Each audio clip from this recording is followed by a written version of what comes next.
Hey guys, and welcome to How to Guide. In this tutorial, we're gonna look at how to log in to your Navient student loan servicing account. Now let's begin. On any browser of your choice, simply type navient.com and hit on enter right now. Now this is the home page of Navient. If you scroll down, you can look at all the features and solutions provided by Navient, but right now we want to log in. So let's begin. At the top right of the screen, you will see a button named as Login. Simply click on it.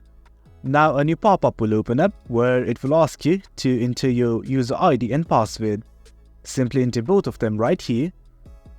In case you forgot either your user ID or password, simply click on these buttons right here and follow the prompts. That way you can again get access to your account. If everything is okay, simply hit on this login button right here and you will be able to enter your student loan services account on Navient. Well guys, that's it for the video. That's how you log in to Navient. Hope you guys found this video informative, and for more content like this, do remember to hit like, share and subscribe. Thank you.